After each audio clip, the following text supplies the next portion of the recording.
Yes po, totoo po yun. At ako po ay proud talaga.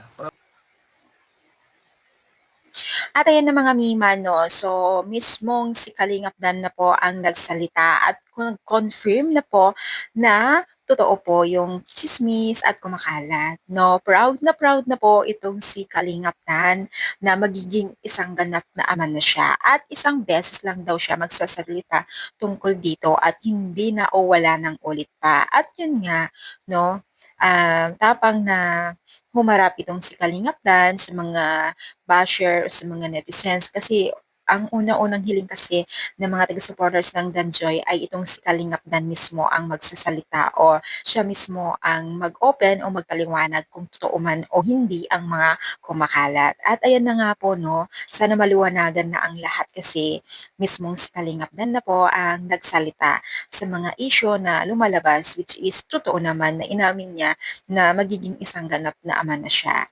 Kaya lang maraming nalungkot at siyempre, hindi na mapagpatuloy ang, Danjoy. Pero siyempre guys, alam naman natin na may kanya-kanya silang personal na kailangan din pagtuunan ng pansin at ang kakalungkot kasi ng mga netizens diyan ay siyempre sanay sila na parang totoo ang Danjoy at talagang napaniwala sila na sila talaga in real life pero hindi pala.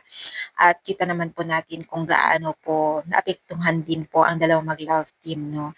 Siyempre may mas priority talaga ni si Dan sa kaganapan at mismong si Joy din po ang nagsasabi na nagpapasalamat din po siya dahil malaki rin po ng naitulong ni Kalingap Dan sa kanyang pagiging isang love team o partner niya sa love team 'no. So, sari-sari, talagang nabash din itong si Joy sa mga kaganapan ngayon. So kung mapapansin natin ay hindi talaga nawawala buzzer ni Joy, pero which is napakabait naman ni Joy. Tingin ko naman kay Joy ay wala naman siyang ginagawang hindi maganda pero nandiyan pa rin ang basher. Alam naman natin guys kung nasa larangan tayo ng social media ay talagang may mga tao talagang umaayaw sa atin kahit wala tayong ginagawa. Which is normal na po yan sa atin, no? Lalo na sa larangan ng social media, lalong-lalo na kung hindi naman tayo kilala. Itong si Joy ay talaga naman talamak din ang nambaba sa kanya. Pero syempre guys, iwas-iwasan din natin kasi hindi naman po maganda yung mga ganyan biro na masasakit na salita na ibabato natin sa kanya. Lalo't pa man po ay nag-aaral po siya.